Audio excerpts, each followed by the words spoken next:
음, 사람의 성격이랑 특징이 뭐 여러 가지 요인으로 형성되겠죠. 그 중에 어릴 때 환경과 경험이 대부분을 결정합니다. 다시 이 환경과 경험의 대부분은 부모에게서 익히게 되는 거죠. 결국 부모 역할이 중요하다는 거예요. 나쁜 환경에서 자란 사람이 다 범죄자가 되는 건 아니죠. 하지만 강도 폭행이나 살인을 저지른 범죄자들의 대부분은요, 어릴 적 가정 환경이 좋지 못했다는 경향을 보입니다. 이 범인도 어릴 때 환경이 좋지 못했어요. 이 사건의 범인은 세키 테루히코라고 합니다. 첫 범행이었죠.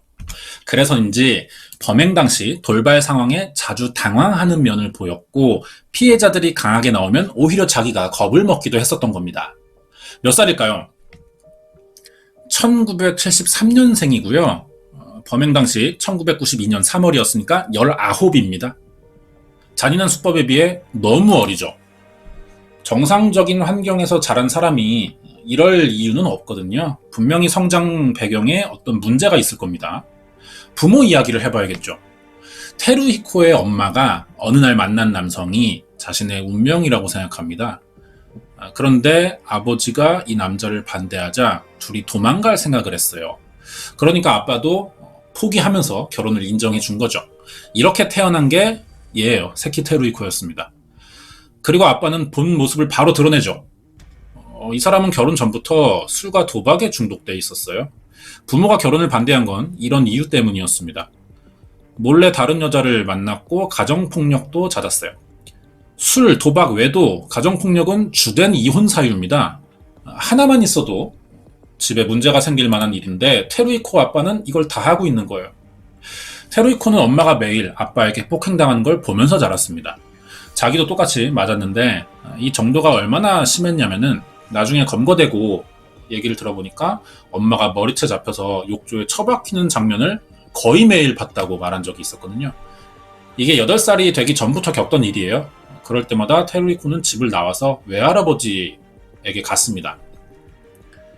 사위에게 문제가 있다는 건 외할아버지가 결혼 전부터 알아봤었죠. 하지만 이 결혼을 결국 허락해주면서 태어난 손자예요. 미안함이 많았을 겁니다. 그래서 부모 역할을 가끔 대신 해줬어요. 테루히코가 이때 유일하게 의지할 수 있는 사람이었는데 더 이상 할아버지를 못 만나는 계기가 생깁니다. 9살 때 아빠 빚이 억대를 넘어가면서 사채를 썼는지 야쿠자에게 쫓기게 되거든요. 이때 외할아버지가 도움을 많이 줬다고 합니다. 어릴 때 가난했어요, 외할아버지도. 그런데 혼자 장어 가게를 하면서 나중엔 체인점까지 둘 정도로 자수성가한 사람이거든요. 그런데 자기 사위 때문에 평생 모은 재산 대부분을 날려야 했던 거죠. 재산 피해도 컸지만 딸의 인생이 망가지는 걸 보고 더 큰 화가 났을 겁니다. 이 결혼을 더 적극적으로 막았었다면 일어나지 않았을 일이라면서 후회를 좀 했다 그래요. 여기서 더 문제는 그래도 딸이 정신을 못 차린다는 겁니다. 외할아버지는 하는 수 없이 딸과의 관계를 끊을 수밖에 없었어요. 이 일로 테루히코가 9살 때 부모는 이혼했고 외할아버지의 경제적인 지원도 더 이상 받을 수 없게 됩니다. 양육권은 엄마가 가졌거든요. 그러면서 이혼하고 테루히코와 엄마 남동생이 다른 지역에 이사를 가는데 테루히코는 이제 외할아버지를 못 만나요. 그때 기억을 물어보니까 세상으로부터 버려진 느낌이 들었다고 했었거든요. 이 모든 일은 아빠 때문에 생긴 거고요. 그런데 여기서 오는 이 분노를 테루히코는 아빠보다 외할아버지 탓을 하는 겁니다.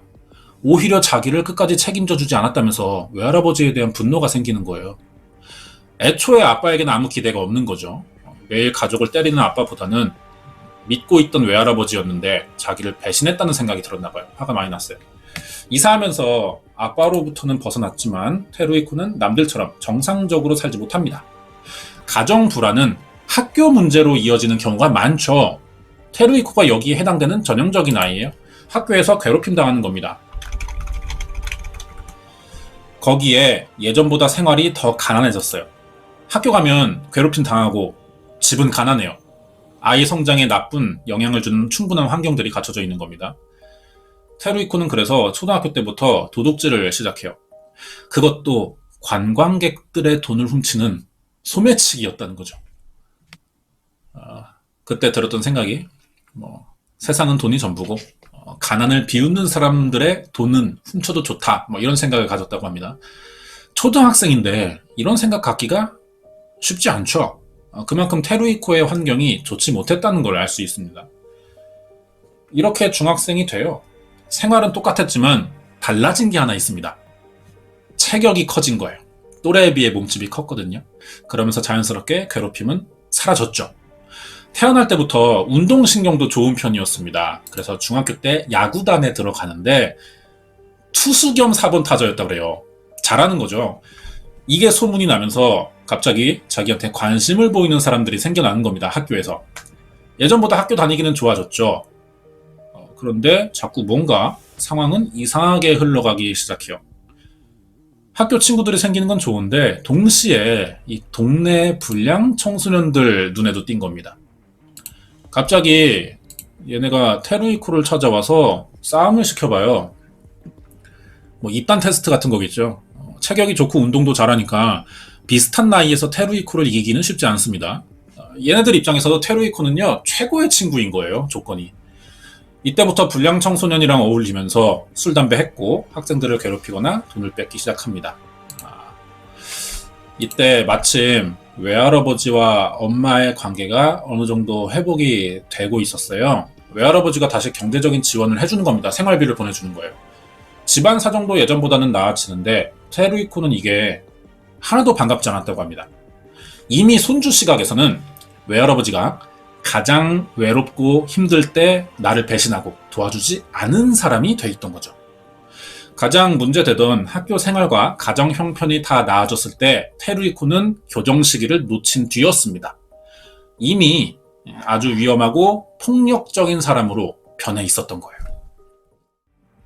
자, 이제 테루이코는 예전으로 돌아가기 어려워 보입니다. 1989년에 잘하던 야구도 그만두고 고등학교를 중퇴해요. 그리고 외할아버지 가게에서 장어 손질과 판매를 배우기 시작합니다. 뭐 자기가 원한 건 아니고요.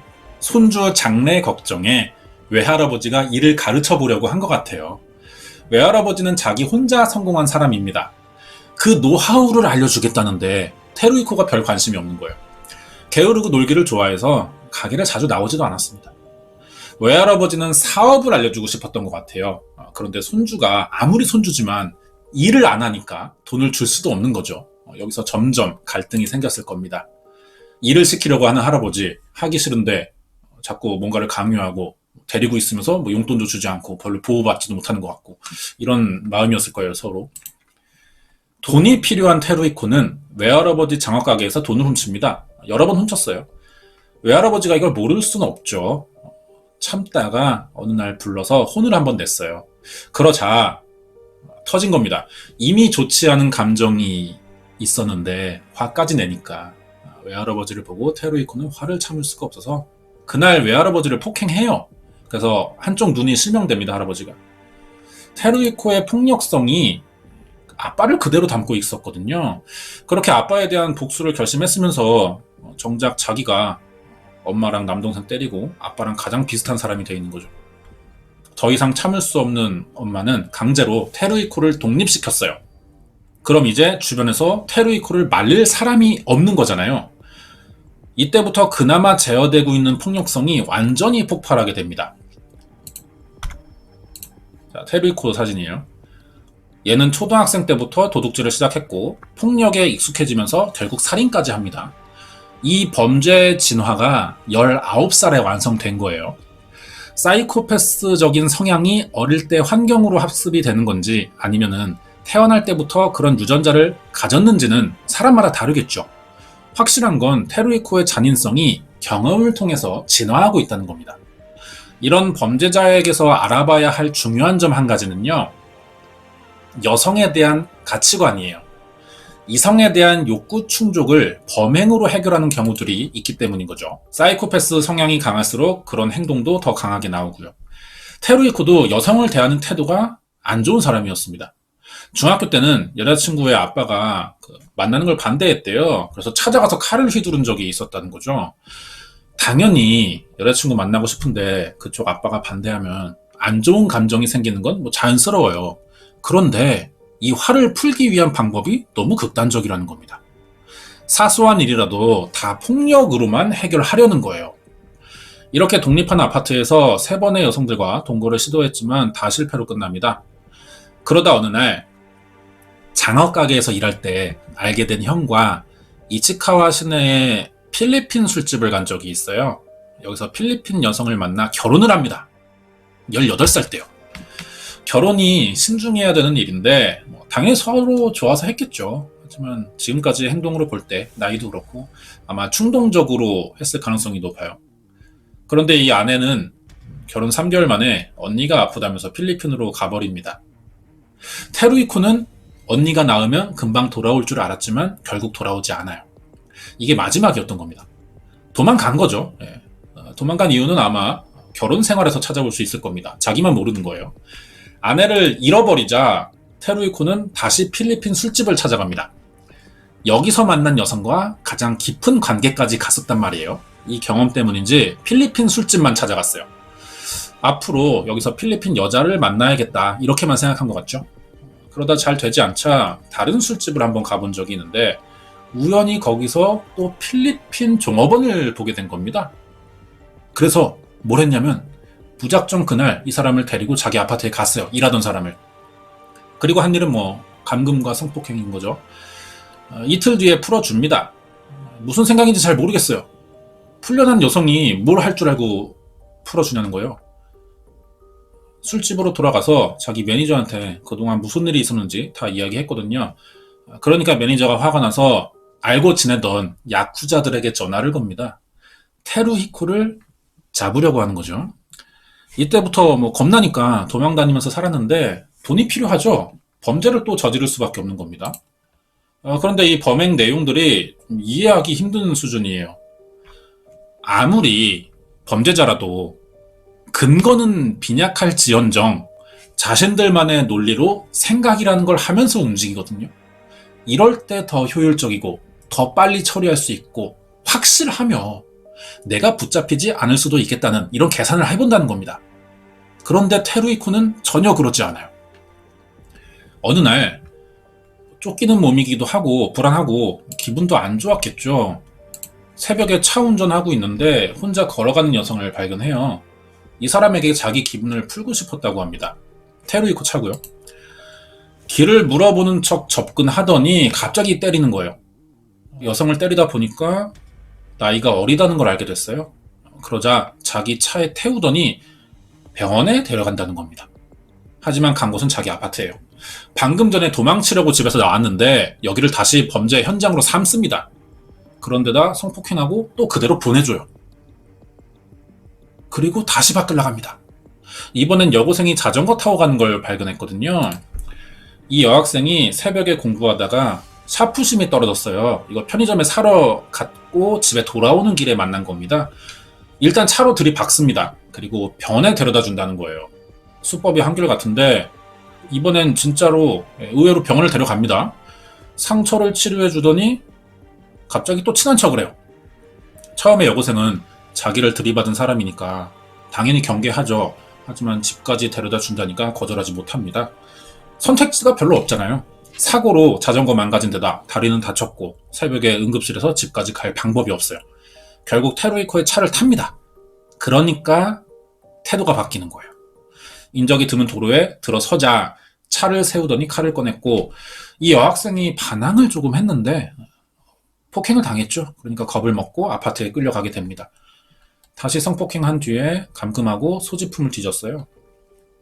돈까지 뺏을 목적이었던 것 같은데 샤프심 사러 나온 여학생이었잖아요. 돈이 별로 없고 대신 수첩이 하나 나옵니다. 여기엔 여학생의 이름이랑 집 주소가 있었는데 이걸 받아 적었어요. 왜 그러는지 말은 해주지 않았지만 아마 이 행동이 경찰에게 알리면 보복할 수 있다는 이런 무언의 협박이었던 것으로 보이죠. 다행히 여학생은 테루이코가 외출한 사이에 탈출해요. 이런 거 보면은 피해자가 신고할 것이라는 것에 크게 걱정하지 않는 것 같아요. 생각이 거기까지 가지 못하는 건지도 모르겠는데 별 신경 안 씁니다. 밖에 나간 테루이코는 마침 그동안 자신을 피해 다니던 야쿠자들을 만났어요. 끌려갔죠. 야쿠자 두목이 네가 저번에 끌고 간 그 필리핀 술집 여성에게 문제가 생겼다면서 손해배상으로 200만 엔을 내놓으라고 협박했거든요. 테루이코는 겁이 많은 사람이죠. 하는 행동에 비해. 바로 돈 주겠다고 약속하고 돌아갔어요. 운전하면서 집에 가는데 아무리 생각해봐도 자기 힘으로 200만 엔을 준비할 방법이 없는 겁니다. 이미 한 달 전에는 외할아버지를 폭행하고 110만 엔을 빼앗은 적도 있었거든요. 더 이상 받아낼 돈은 없어 보였고 엄마도 외할아버지에게 생활비 받아 쓰는 입장이라 줄 돈이 없었겠죠. 테루이코는 이 돈을 준비하지 못하면 야쿠자에게 살해당할지도 모른다는 생각에 걱정이 됐어요. 다시 집을 나옵니다. 언제 찾아올지 모르니까. 이제 차 안에서 살기 시작해요. 하는 행동이 잔인할 뿐이지 생각하는 건 아직 애입니다. 테루이코가 이렇게 된 이유는 아마 사회성의 부족 때문이라고 생각이 들어요. 고등학교 중퇴했죠. 겪어본 사회생활이라고는 중학교가 전부라는 겁니다. 학생들이 모인 학교에서 특히 남학생들은 몸집이 크거나 싸움을 잘할 때 거기서 사회적인 위치가 생기잖아요. 근데 이거는 학생일 때의 얘기고 사회에서는 이 싸움 실력이 자신의 위치를 하나도 올려주지 못한다는 거죠. 동네 불량 청소년일 때는 자기 싸움 실력만 믿고 좀 우월감에 빠져있던 거예요. 그런데 막상 이런 세계의 프로들인 야쿠자들에게 쫓겨보니까 힘이랑 싸움 실력은 아무 도움이 안 된다는구나. 이걸 깨달은 겁니다. 언제 야쿠자들에게 소리 소문 없이 살해당할지 몰라 공포에 떨었습니다. 할 수 있는 최선의 방법은요, 자기 차 안에 숨는 게 전부예요. 그동안 항상 누군가에게 무서움의 대상이었는데 자신이 반대로 다른 사람에게 공포를 느끼면서 무슨 생각이 들었을지도 좀 궁금한데, 뭐 그나마 정상적인 면이 있었다면 그동안 자기가 괴롭혀온 학교 학생들이나 가정폭력의 대상이었던 외할아버지, 어머니, 남동생 이런 사람들의 마음이 조금은 이해가 됐었겠죠. 그런데 문제는 얘가 정상적인 면이 하나도 없다는 겁니다. 정신을 못 차려요. 올바른 방법으로 문제를 해결할 생각은 없어요. 뭐 거기까지 생각이 들지 못하는 거겠죠. 배워본 적이 없으니까. 돈을 마련하기 위한 방법으로 결국 다시 범죄를 선택합니다. 이 사람의 특징은요, 항상 우발적으로 범행을 해왔다는 거예요. 계획이라는 걸 살면서 해본 적이 없어요. 이때도 마찬가지죠. 많은 돈을 단시간에 벌어야 하는 상황이고, 그러면 그만큼의 계획은 있어야 됩니다, 사람이. 적어도 붙잡히지 않고 돈을 빼앗을 수는 있는가? 뭐 이 정도는 따져봐야 하는데 그러질 않아요. 동물 같아요. 욕구 해결만을 위해 움직이는 거죠. 테루이코가 주로 범죄를 저지르는 곳은 도로 위입니다. 도로는 자동차가 다니는 곳이에요. 여기는 현금이나 돈이 될 만한 물건이 전혀 없습니다. 차를 뺏어서 팔 게 아니면. 도로를 자신의 범행 장소로 삼았으면 그래도 그나마 돈이 많은 차를 찾아야겠죠. 비싼 차를 노릴 수는 있어요. 잘 사는 사람들일 가능성이 높으니까. 하지만 뭐 차가 비싸다고 해서 차 안에도 많은 돈이 있는지는 또 장담할 수 없죠. 굳이 차만 노려야 한다면 가장 확실한 건 뭐 현금 수송 차량 이런 걸 떠올려 볼 수도 있습니다. 우리는 이런 식으로 생각할 수 있잖아요. 어떻게 해야 이익을 극대화할 수 있는지 상황을 가늠하고 따집니다. 근데 테루이코는 그러질 않아요. 운전하다가 즉흥적으로 아무 차나 붙잡아요. 닥치는 대로 폭행하고 갖고 있는 돈을 뺐습니다. 일반 차량에 큰 돈이 있을 리는 없죠. 범행에 성공을 해도 꽤 여러 번 반복해야 되거든요. 이 짓을 여러 번 반복하다가 이렇게는 한계가 있구나 이걸 깨닫습니다. 결국 알긴 알아요. 이제 생각이라는 걸 조금 해보는데 남의 집에 쳐들어가는 강도를 계획합니다. 20일 전쯤 자기 아파트로 데려가서 성폭행했던 여고생의 집 주소를 적어뒀던 게 생각났던 거죠.